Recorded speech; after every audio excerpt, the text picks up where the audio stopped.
Okay. Hello everyone. Good afternoon. Thank you for being here. It's really hard to believe that we're almost at the end of NACW 2026, but as you can see, we've saved the best for the last. Over the last 2.5 days, I'm sure you've heard a lot about, international carbon markets being at a pivotal moment, and that's true. I think we'll sort of break that apart in this panel today. On the one hand, we have Article 6 that has moved on from the negotiating table to the implementation table. It has been the subject of intense negotiations over the past several years, but now we have the rule book, and countries are asked to implement the framework. And on the other hand, we have CORSIA, which is also in a phase of transition, moving from phase 1 to phase 2. More than 130 countries have participated. I know I've just looked at the applications that have come in for phase 2. There are 26 programs that have applied, so that's great.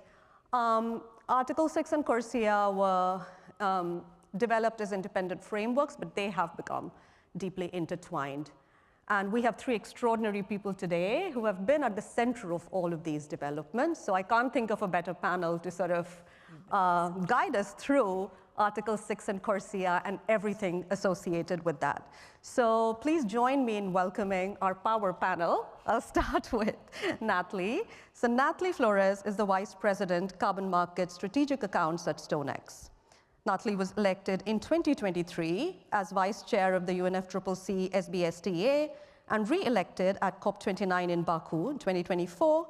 And she served actively in this role during the Bonn Climate Talk and COPs, acting as a senior advisor to her government in international climate diplomacy.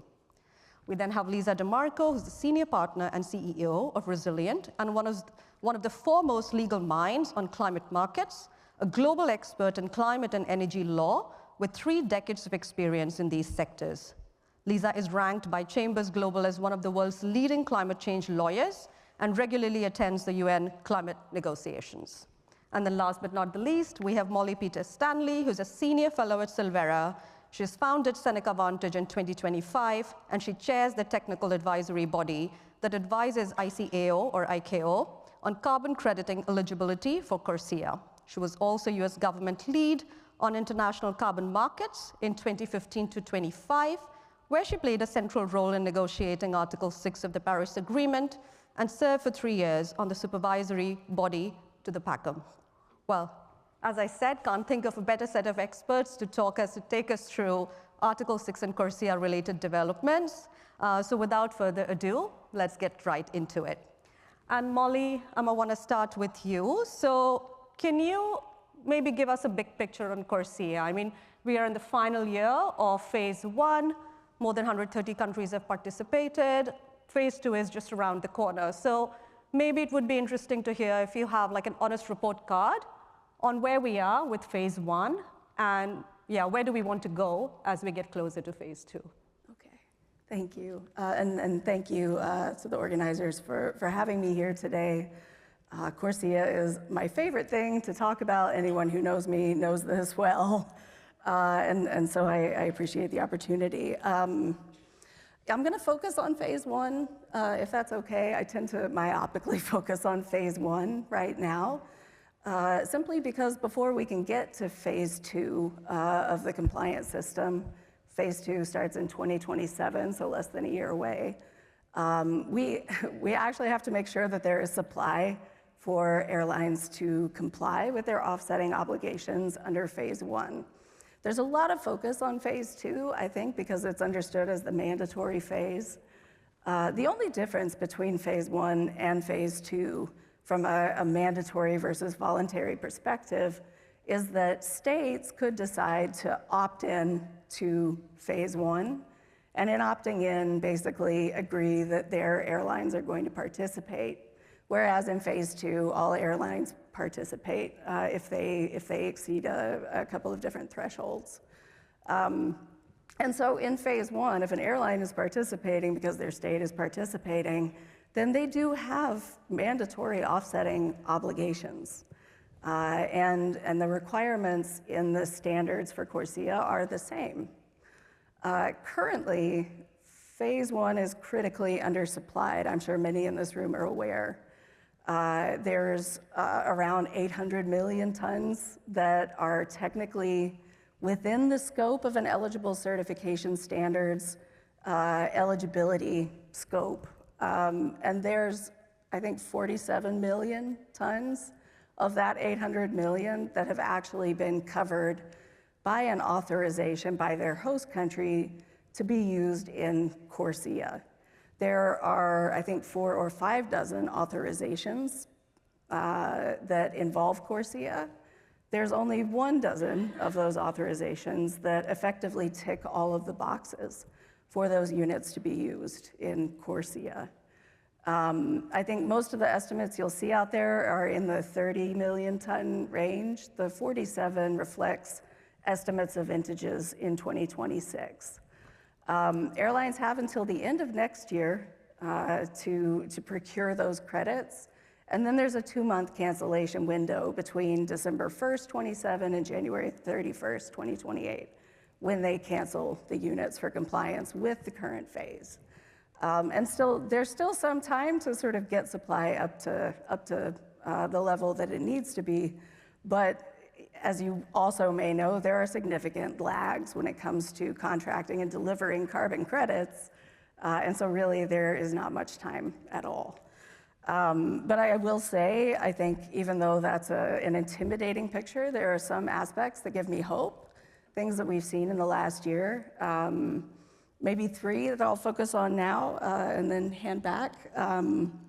First, airlines are actually starting to send demand signals of the kind that I think the market has been looking for.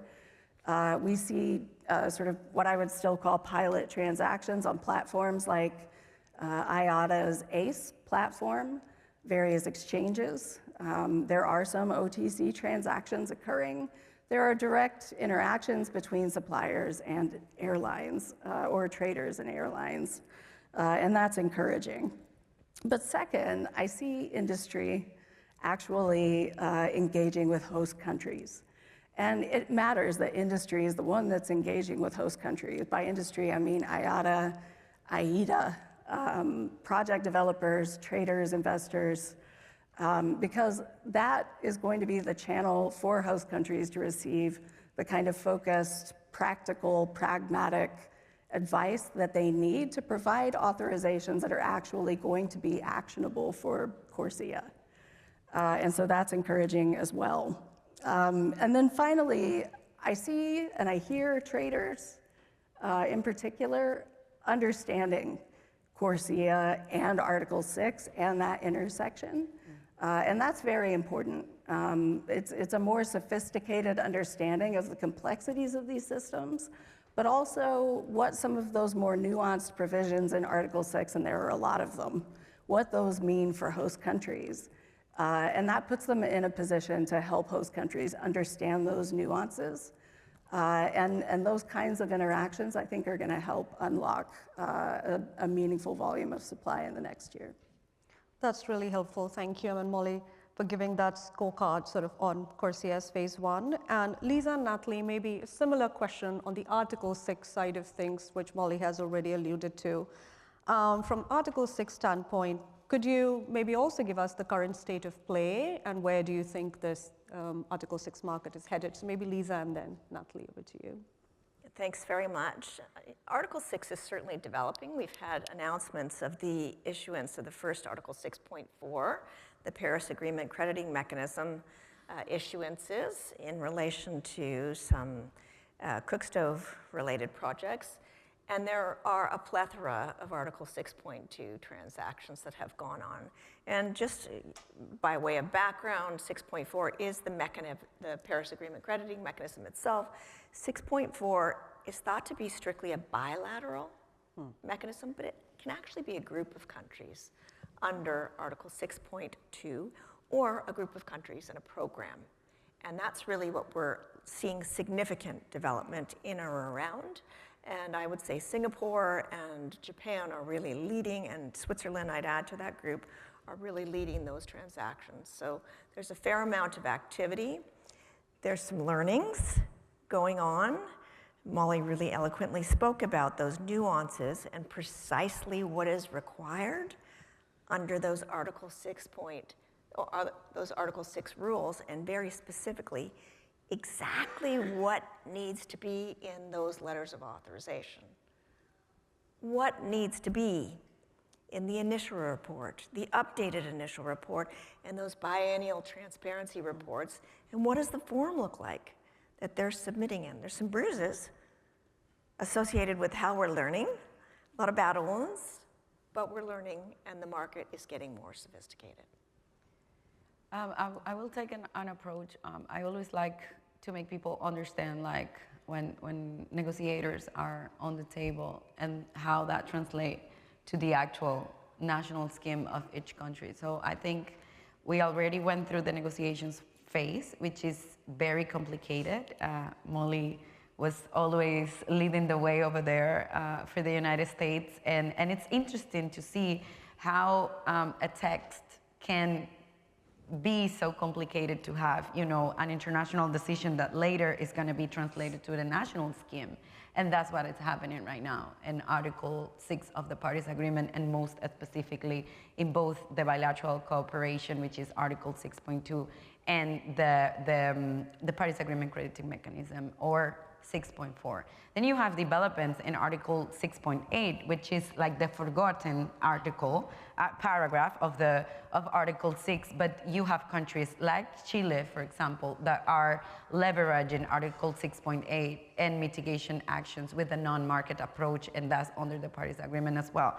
So I think the state of play at this point is the supervisory body of the Parties Agreement crediting mechanism finalizing their mandate to put what they have to put together with the election of new supervisory body members and chairs that are going to be serving for, I think, 2 years or less. Maybe I'm mistaken on the timing, but you have like this rotation of negotiated and appointees to the supervisory body to actually put the methodologies in place and making those decisions. That's one thing. And then the other thing, and I think the most complicated, is the national schemes, right? So it's going country to country for them to downscale this global framework into their national frameworks. Molly and I were brainstorming about that yesterday, specifically for CORSIA. But then when we are trying to understand how countries are going to implement this long term with the NDCs that are a pledge, so a promise of emissions reductions, and then countries that are more ambitious because they have a law to actually implement their emissions reductions, and then how all these tools that are in the decisions are going to be in place. I can keep, you know, talking about that, but I leave it over there and we keep the conversation. Yeah, no, that's really helpful. And I think we'll dig into these more during the course of this session. But thank you, first of all, for highlighting 6.2, 6.4, and also 6.8. Sometimes, as you rightly mentioned, it gets forgotten.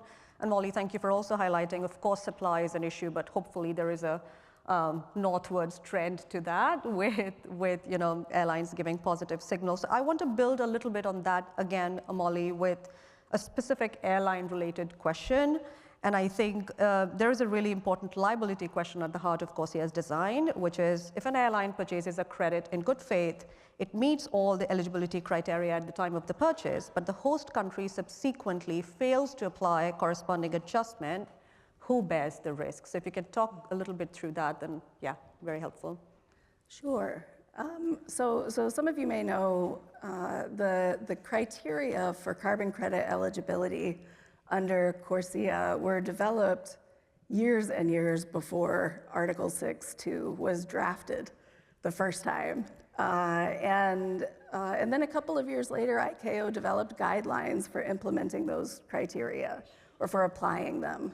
So for the technical advisory body to figure out how a standards body demonstrates that they met those requirements without the technical advisory body members, you know, sort of killing each other. It was a very explicit set of requirements that sort of took some of the subjectivity out of it. And so, you know, at the time I was in the group that was writing those guidelines, and we had the opportunity to look at what was coming out of Article 6 negotiations in those early years. And so we could see some of the risks to CORSIA that would come from applying Article 6 requirements there. to an actual operational compliance mechanism working in actual markets. We had a sort of case study that we were working with in real time. And one of those risks is that a country does not ultimately fulfill the commitment that it made in its authorization to apply corresponding adjustments. And there are a lot of different reasons that that can happen, and realistically at some point will happen. And they may be things that are beyond that country's control. When you're thinking about a global mechanism, it's just a likelihood, unfortunately, but realistically. And so, you know, we knew that that was something that was going to be difficult for parties under the UNFCCC to discuss and in an open forum or to admit. But we knew that it was going to be a risk to airlines for exactly the reasons that you mentioned. They made a good faith effort. They're participating in a compliance system that has to be applied on a level playing field globally. And so how do we take that risk away from airlines, and then where does it go? And so because everything else in the emissions units criteria sort of looks to the emissions unit program, the certification standard for the carbon credits, to provide assurances that what they're certifying is exactly as the standard says it is, then that seemed like the natural place to sort of channel that liability as well, simply because those are the entities that are accountable to ICAO. ICAO can't chase down host parties and force them to apply adjustments if they haven't. And they certainly are not going to chase down airlines and force them to chase down parties to apply adjustments if they haven't. And so, you know, we expected at the time when we wrote this, which was back in 2016, 2017, that emissions unit programs were going to find creative ways to deal with that liability. We had seen permanence buffers to address the risk of reversals. We knew that there were discussions about insurance as an option for addressing reversals. And so we fully expected that standards bodies would figure this one out because they've had some experience with managing those kinds of risks and risks at that scale. And that's exactly what we have seen in recent years. Across all of the eligible standards bodies, we've seen all of those approaches taken in different combinations, as well as the option to just wait until a corresponding adjustment has been applied before tagging the units as CORSIA eligible. And we didn't expect to see that in the beginning when we wrote this, mainly because it's a little more restrictive on the market. In practice, though, that's been an important option in countries where, or project types where it may be more difficult to obtain an insurance policy, and particularly in a standards body that doesn't offer a sort of risk pool of credits as an alternative to insurance itself. So, so far, those approaches have been integrated fairly smoothly into the standards bodies, although it took some time. We didn't see those come through until the early 2020s. But are also seeing the market start to adjust to that, including in pricing. Great. Yes, thank you so much, Molly. And Lisa, it'd be really helpful if you could build a little bit on that. So the liability is with the crediting program, but there are also a range of other stakeholders involved. There are project developers, there's an insurance agency that's developing products. So how does kind of it affect these various different stakeholders involved in these kind of transactions? And is the market really building these safeguards and protections fast enough? Let me answer the last question first. No, but they're working on it. There is definite progress. Is it fast enough to meet the associated Paris goals or the CORSIA obligations with enough supply quick enough to allow for a liquid market? We could all be moving faster. And there are a number of reasons, clearly, why we're not. But in terms of what we're seeing in the marketplace, we're really seeing a combination of the mechanisms that Molly was referring to. We're seeing both a very strong crediting program approach with those risk mitigation mechanisms and a mandatory insurance obligation. And this is really happening at scale. with some noteworthy test cases that I think we might talk about in terms of what it looks like when it works, and more specifically, precisely what you need to have to make it work. And this is where I think I went back into the guidance and to the associated rules and the obligations, and in particular, if you look at the CORSIA obligations themselves, there are specific notes with express mention of the Paris decisions, particularly the Glasgow requirements, 2CMA3, and the related decisions. So I'm going to refer you to a couple of sections. 4.2.1 of CORSIA, which is the main offsetting requirement, obligation, compliance obligation. And then in the program reassessment form, you need to have a really good look at section 3.7, which kind of clears up the myth that no, we don't need corresponding adjustments. That is a myth. I'm going to say it again. That is a myth. You've got me, eh? So in terms of that, those Paris obligations become very important. The forms and the reporting and the transparency and complying with the requirements also become very important. So why don't I leave it there and turn it over? Great. Well, I want to add a slightly different dimension, and maybe you can wear your StoneX hat and let us know how some insights on the demand and supply scenario, because policy and market readiness sort of go hand in hand. So can you lend some insights in terms of how the airlines are preparing? What sort of procurement strategies are they putting in place? I know Molly hinted a little bit at how there are demand signals. Is there something more that you can add in terms of what sort of procurement strategies have they already been able to secure the supply of credits that they need? And just another dimension is what's happening in West Asia. I would be remiss not to mention that.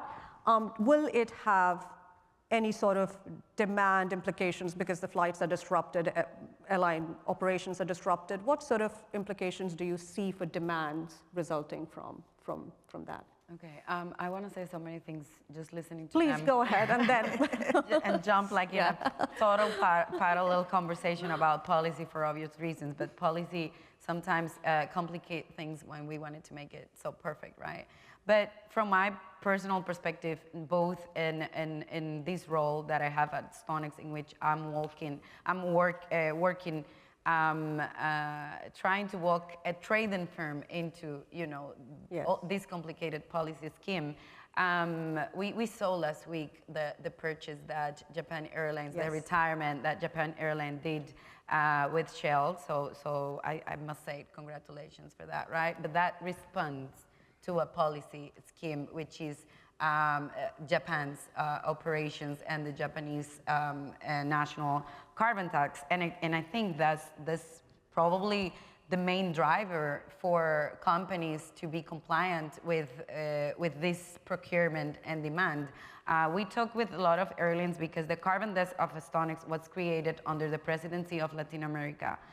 For obvious reasons. We wanted to present Latin America as the region of the solutions, although our operations are global. And we have airlines from Mexico, from Chile, from Peru that want to be compliant with CORSIA, but then they face other challenges. First, the ruling of being a CORSIA participant country. So Peru, for example, it's willing and able to give letter of authorizations because they have their national scheme ready, but guess what? They are not a CORSIA participant country. So that means some of our clients do not want credits or an LOA from a not participant country. A country that I'm very fond about, it's Mexico. But then the Mexican scheme is facing a lot of challenges with the development of the Mexican ETS.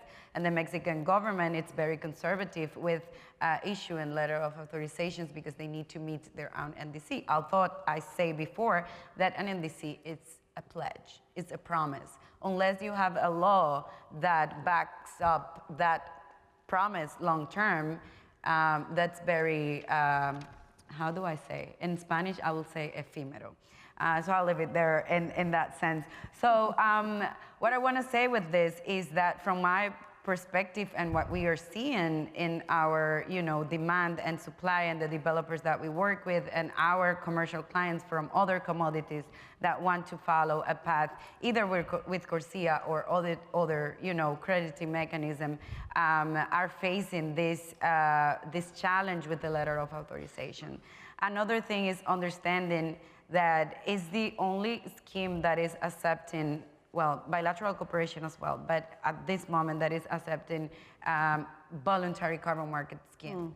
And something that I personally de-risk when I'm talking with the client is this framework, right? So who is willing and able to give you, like, who has the law, the communication between the aviation entity and the Paris Agreement crediting mechanism, DNA, which I learned yesterday, wrong interpretation from the former SAPSA vice chair, that actually it's not the Paris Agreement DNA that is going to give you the LOA, but the ministry that is working with the inventory of the country. So this intrinsic approach literally comes from the policy. So we walk the clients to the policy that is there, and we know the countries at this point that are ready to provide for them. But I think airlines are very clear on what they want, and if their operations are in Mexico, they want Mexican credits. Yeah. So how is the Mexican government going to address that issue? If not, they want Latin American credits, but they don't want it from a specific country, so they are very specific with that. And South Asian countries and airlines are exactly the same. So they are like, which credits can you offer me from Southeast Asia that can be compliant, because I want credits from my region. And then we map everything we have, and there's no country ready, like from a project developer perspective, that can give that project developer the LOA to be actually compliant. Yeah, I have so many thoughts, honestly, on LOAs and on the law. But I just want to move on to Lisa once, and there is maybe taking a step back and helping us understand the distinction between CEEU and ITMO. I know there has been a lot of people would definitely benefit from learning about the distinction between the two. Why do you think that distinction matters, and what is the impact of that for buyers and project developers? I tried to come up with something colloquial, but I was not successful with a jingle to help you remember it. But the bottom line is not all CEEUs are ITMOs. Not all ITMOs are CEEUs. But for Article 6 credits that are authorized for other international mitigation purposes, including CORSIA, they can be both an ITMO and a CEEU, and they must comply with both sets of requirements. So that's kind of the simplest as I can get it at this point. Okay, wonderful. Maybe, Natalie, just if you can also build a little bit on the letter of authorization. I know you've given specific examples, but you've worked so significantly across the global south. Where do you think, the biggest barriers to issuance of letter of authorization currently lies? Is it the technical barrier? Is it, the political will? Or is it, the sheer financial cost of implementing these corresponding adjustments? Because do countries want to retain reduction within their own jurisdiction? Are they okay with giving it away? What are the tools to help them make those decisions effectively? If you can speak a little bit to that. Well, it just come to my mind that I'm not a diplomat anymore, so I can speak the truth. Speak freely. So the first thing is that if you are, and Molly and I were talking about this yesterday, and Lisa and I always talk about that, but if you are not a petro state, then your NDC, it's something very, very flexible to achieve, right?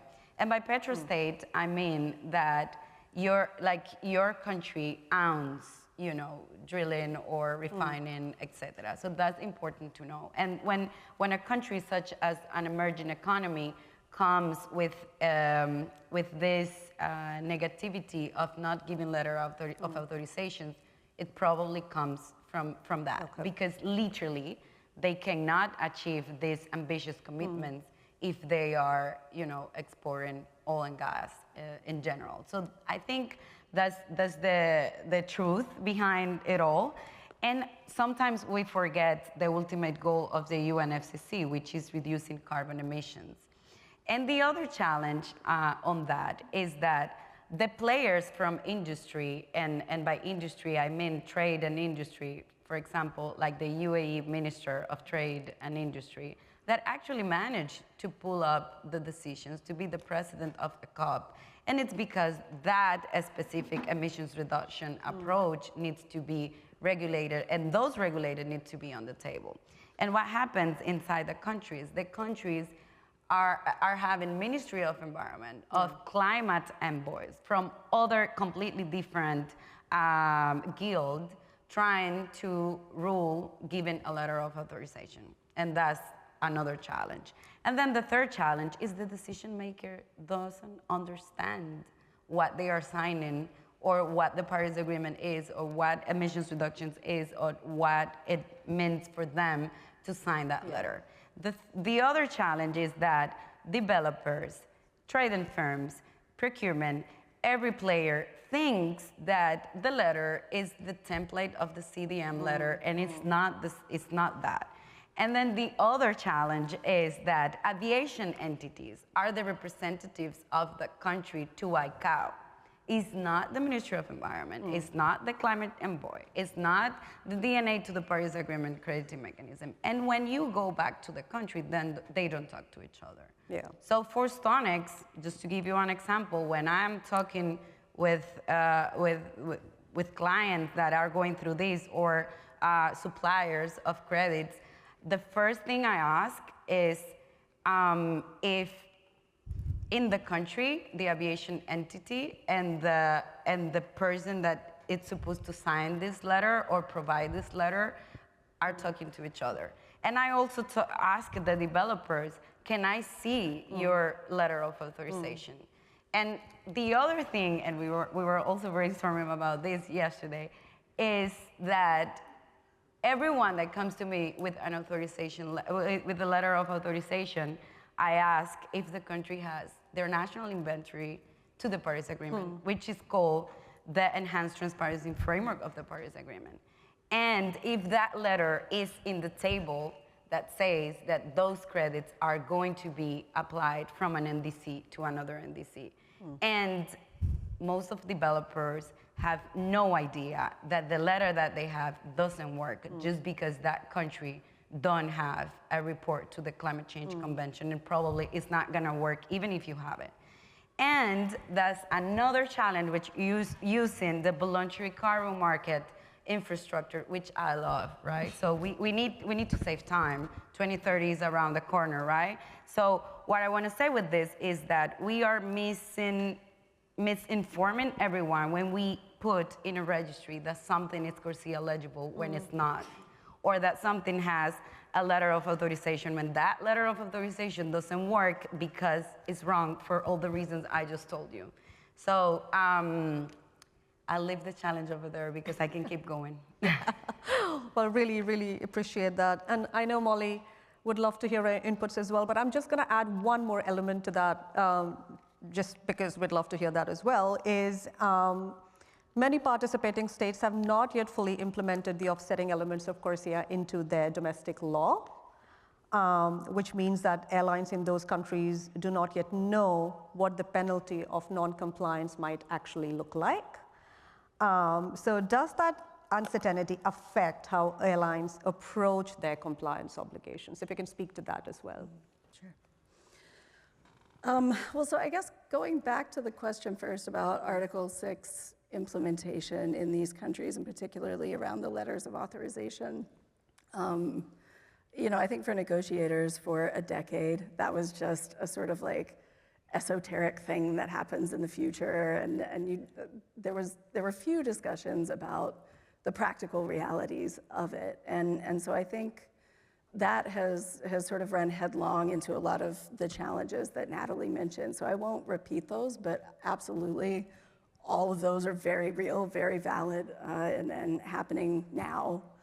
So I am a senior fellow at Silvera now, but I'm in the other half of my life supporting the International Air Transport Association to work with countries to figure out, sort of work through some of these challenges, because phase one is so critical for a sort of proof of concept for the rest of the scheme, for working out the kinks. You know, I certainly want CORSIA to work, but I also want Article 6 to work, having been in both of those spaces. And I think, you know, the sort of key challenges that have stood out to me in this process of interacting with host countries to understand their concerns, there's three of them in particular. The first is that, you know, this has always been approached as a sort of either or question. Do I keep all my emissions reductions, or do I export some or all of those? And typically it's an all or nothing consideration in a country. And that all or nothing consideration is typically informed by whatever amount they think they might outperform their NDC. Some of them want to wait until they have definitely outperformed their NDC in order to authorize units on a backward-looking basis. And the reality is that NDCs are challenging. Countries were encouraged to be very ambitious in setting these targets. Some of them were setting economy-wide targets for the first time ever, like in any sector, much less all of them. And so I think, you know, that expectation is also running headlong into reality, which is that countries are concerned that they won't meet their targets. And for some of the reasons that Natalie mentioned, there are some things that they can very capably regulate, some sources, because they have already done so, or because they already had regulations in development when they made those commitments. In other areas, they have set targets that aren't underpinned by any plan or regulation for achieving them. And we all know this, and we all knew this when the commitments were communicated. But what that means in practice is that without some intervention in those areas to reduce emissions from those sources, it's not happening. It's just not. And so that's where I think countries are starting to look at markets through a different lens, and, you know, strangely to some, for the first time. And so the question has become much more sophisticated for some countries. It needs to be so more for more countries, which is, how many of these emissions reductions do I need to retain to sort of bend that curve or keep emissions in check? What can I afford to export in order to attract more investment in deeper emissions reductions in this sector to grow the pie over time? That is the question that every country should be asking when they are thinking about what they're going to export in terms of emissions reductions and what they're going to keep. And that is how normal markets work in any other market, in any other space, in any country. And I think just because the practical realities of this market are starting to sink into countries' internal discussions in their reporting to the UNFCCC, that's starting to click, and that's really encouraging. But there needs to be more focus on how do normal export markets work, and how do you attract international investment where you don't have enough of what you need currently. I think the second challenge right now is baselines. There are some very popular activity types in the voluntary market, like clean cook stoves, that rely on counterfactual baselines. And while there's value in those activities, they don't necessarily translate into sort of near-term, direct line of sight reductions in the country's national emissions. And so there needs to be, I think, greater diversity in the portfolio of activities that are being implemented in countries. some of the more boring types integrated, because that's what countries are going to need to see. If 5 years after they've authorized something, their emissions are still going up, and their corresponding adjustments are still increasing their emissions even further, and nothing is bringing it down, they're going to start asking what needs to change. And so looking ahead to that scenario, what can change and what we could start to change now is looking at those more traditional types that destroy emissions, capture and flare emissions, whatever the case may be, but actually bringing emissions down in a way that translates directly into the emissions levels that are being reported against the NDC. And then finally, I think the key challenge that Silveria is very focused on is reporting. Countries are, have sort of paid a lot of attention to LOAs, but not everything that comes after the authorization. Mm-hmm. But there are things that have to come with the authorization, actually. The initial report is required in tandem with it. And we have a lot of LOAs now and not as many initial reports or any of the reports that come afterward. But some of those reports are critical. If you look at where a country applies corresponding adjustments, it's just one big number. You have no idea if your project's emissions reductions are in that number, unless the country has also submitted an annual information report that assigns those amounts to specific activities, potentially even specific serial numbers. So if you just have the big number and you don't have that report, how confident are you that your emissions reductions are captured in the adjustments themselves? And so there's a lot of backfilling right now, I think, to bring some of those reports online from countries that have already authorized credits, and more of that is also going to be needed this year. So not only a focus on new authorizations, but sort of shoring up the ones that have already been provided. Can I add something? Yes, of course. Another important thing about that specific reporting is that the countries work on a base year. So you need to be sure that your issuance and your emissions reductions is included in that reporting of the base year of the reporting that the country is working. So for example, we are in 2026, and a country can be presenting a report by the deadline of 2025, but the base year they were working is 2022. So it's very important to understand that the reporting doesn't mean that your letter in your emissions or retirement is included over there. So that's really an important part of the whole scenario. Can I chime in on that very briefly? Because I think it's such an important point, and wholeheartedly endorse and amplify the points made by both Molly and Natalie. In relation to the form of the LOA, we have forms, and this is a controversial comment, we have forms that have been stipulated by the UNFCCC, but they don't have the terms and conditions necessary to do what Natalie just said and what Molly just said.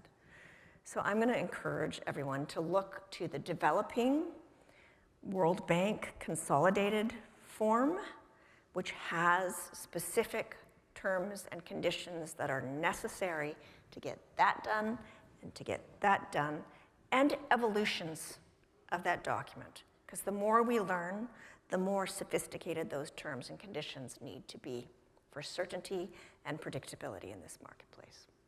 Wonderful. Yes. You asked about penalties. Yeah. Sorry, I didn't pick that up initially, but just a quick note on that.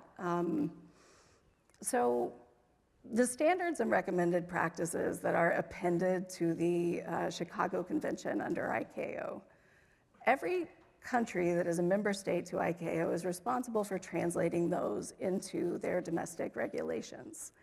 And there are a number of countries that have not yet done so when it comes to the offsetting portion of those requirements. But I will also say that most countries ultimately just copy and paste that sort of model regulation domestically. And in a lot of countries, it does not take as much time and effort to do that as it does in the United States. And so I would not necessarily be concerned in the vast majority of cases that there is not yet a regulation that reflects those standards and recommended practices in place. There's still some time for that to occur when it comes to the offsetting requirements. And it is extremely rare that that does not occur when it comes to ICAO standards and recommended practices. But I will also say there's been a lot of focus on penalties recently, and those can be a double-edged sword. They are not required in the standards and recommended practices. There's no mention of penalties there. And that's not something that states at ICAO opined on. And so if a country introduces those, it's because it understands that that's an effective way to force action by its airlines. And you do see some sort of action forcing levels of penalties in a handful of countries where the price of the penalty is significantly higher than anything you see in the carbon credit market. But there is also the possibility, because there is no sort of ICAO-based regulation of this, that you can have penalties that are significantly less costly than your average carbon credit. And that would be problematic because then you have an incentive for an airline to simply not comply and pay the penalty rather than incurring the higher cost of the carbon credits, and there is not an environmental benefit from that. And so I think as sort of knee-jerk as it is to expect that there are penalties, and that it's a bad sign if they're not there, definitely would encourage folks to consider that particular scenario where the penalty does not work in the favor of the implementation of CORSIA. Wonderful. And I've just been told we have less than 10 minutes, and I want to leave some time for questions as well. But I had one question, but maybe we can take it offline. But just in terms of looking ahead, maybe in 60 seconds or so, if you can just share what does success look like for CORSIA or Article 6? Where do you want to see it in the next 5 years? Yeah, the customary question, I think. Should I start? Go ahead. Success story, Guyana. Okay, yes, yeah. Our trees, they have everything together. They have reporting to the convention. Yeah. It's accounted. They have one of our competitors working with the credits, but it's fine. No. But no, that was something that to was a learn bid. from, That right? was a bid. Yeah. So it's great. It's working. It's working, Yes. and it's nature-based. Yeah. And that means that the priorities of where those airlines are, procuring and what they want when it comes to nature-based to, actually reduce carbon emissions, that's a success story. How it will look like, I really expect for a real trade and investment scheme as we work with other commodities, and it works and it's successful. So I really imagine the whole scheme that we have put together in this market to work eventually. That's how I envision. It's slow because this is government claiming what belongs to them. I know it doesn't make sense, but I think we spent 10 years in the negotiations tables because governments wanted to regulate that their carbon was taken from them, on other bases. And we have to understand that as well. So we have to put ourselves in the situation of becoming an expert hub, and that's what we want to see from the developing world. And improve quality of life of these people that are working on these projects and protecting nature, as poetic as it sounds. Wonderful. So Guyana is really a success story. I think a lot of large countries are looking at Guyana. So yeah, thank you. 4 things, 4 elements. Demonstrated real and significant greenhouse gas emission reductions, first and foremost. Secondly, a very significant increase in climate finance and financial flows into jurisdictions that need it most for those emission reduction projects. Third, this one often goes unspoken, a viable, financially vibrant airline sector that is not bankrupted by the related schemes. And last but not least, transparent, good governance with clear decisions. And this is where I have to commend CORSIA and the TAB. I think they've done a very good job at getting clear criteria out and demonstrated why something has met a criteria why it hasn't. So more of the same, please. Fantastic. Thank you, Lisa. And Molly, the last word, please. All right. I think I'm going to follow. I'm going to follow your lead and talk about what I hope, rather than what makes me hopeful, since I kind of started there. You know, I hope that we're going to see, as these sort of practical realities set in, fewer of the approaches that we still hear about, where countries want to only supply their airlines, airlines only want to buy from CORSIA participants.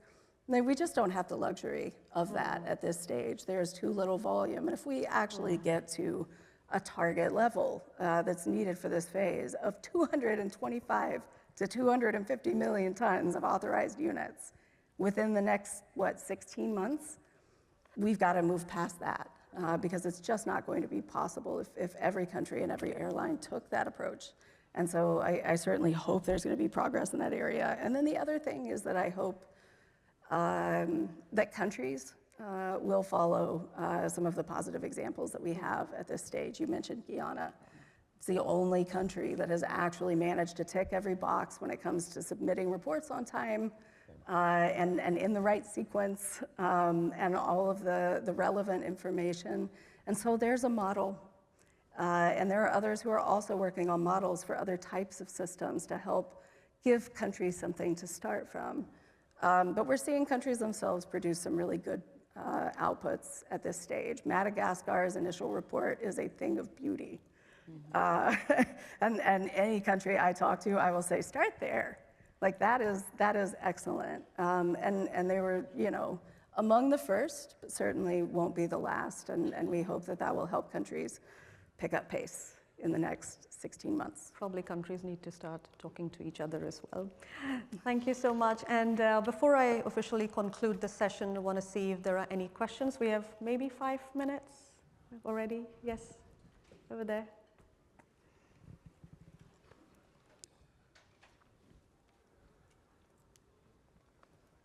Good afternoon. Since you are talking about CORSIA, I would like to know whether you think CORSIA airline is putting off CORSIA credit purchases in the near term, given the sharp rise in jet fuel costs. I'd like to have your opinion about it. Did you get that ready? Would you mind repeating the question once more? Yeah, sure. Since we're talking about CORSIA, I would like to know whether you think CORSIA airline is putting off CORSIA credit purchases in the near term, given the sharp rise in the jet fuel costs because of the war. Go ahead. In the near term, honestly, I think it's too early to say. You know, under CORSIA, in the Assembly resolution, there's a clause that allows the ICAO Council, which is the body that sort of governs CORSIA on an ongoing basis, gives them the ability to sort of react. It's the safeguards clause. If the costs to the industry or some scenario that the industry finds itself in is too extreme to justify implementing CORSIA in its current state. That provision is always there, but I haven't heard any discussions about that. And that may just be because it remains to be seen how the developments internationally are going to translate back to CORSIA implementation. From what I have seen so far, you know, I think the mood amongst those who are implementing CORSIA is, let's just keep doing it until it becomes evident that we can't. And bringing additional supply online is the best way to make the costs of CORSIA manageable to begin with. And so that has continued to be the focus. Great. Probably just one more. Yeah.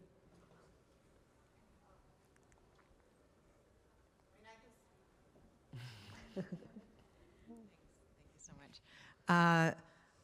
So obviously, killer panel, amazing. I'm a fangirl of all of you, you know it. I think it would be helpful to very briefly understand just the impetus or one of just the Europe dynamic and the stop the clock, and where we are, at least across some stakeholder groups and influencers in Europe right now, on CORSIA, embracing or not, and what we should watch out for. Do you want to take it? Lisa. Sure. So the European decision-making around the ETS, its coverage, its relationship to CORSIA is something that, that particularly US airlines have always watched very closely. But not only US airlines, there are a number of other regions that are directly affected by those decisions. And so, of course, in a number of industry associations, but also individual airlines have been weighing in public comments on those decisions for anytime there's an opportunity to do so. But how that's going to play out, I think, remains to be seen. You know, currently, as far as I have observed, you know, they're still operating based on the assumption that there is going to be some marriage of the two, and that even European airlines that are operating in other countries are still going to be subject to CORSIA when they're operating in those other countries. When you look at the volume of emissions under CORSIA that would be affected by the most extreme version of ETS application, it's still a minority of emissions under the system. And there's history there. This was born out of a series of trade law cases in the EC, in the EU generally. And so there are hints within those trade law decisions around what is important and what is not important in terms of how much is integrated into the EU ETS and how much becomes an independent, viable alternative. And this is why CORSIA became a viable alternative. If that stops, if those operating conditions stop operating, then I think we can expect to see changes. Great. Well, with that, we officially come to the close of this session. Well, what a substantive discussion it has been. It has definitely left me wanting for more, but I would make sure to find you offline. Yeah, I mean, I think the common thread is that there are challenges, there are complexities, but when have the environmental or carbon markets been devoid of them? It's always been fraught of, and that's how we've made progress. And progress is a good thing, and that's something definitely worth being a part of. So with that, thank you very much. Natalie, Lisa, Molly, it's been an absolute pleasure hosting you. Thank you so much. Thank you.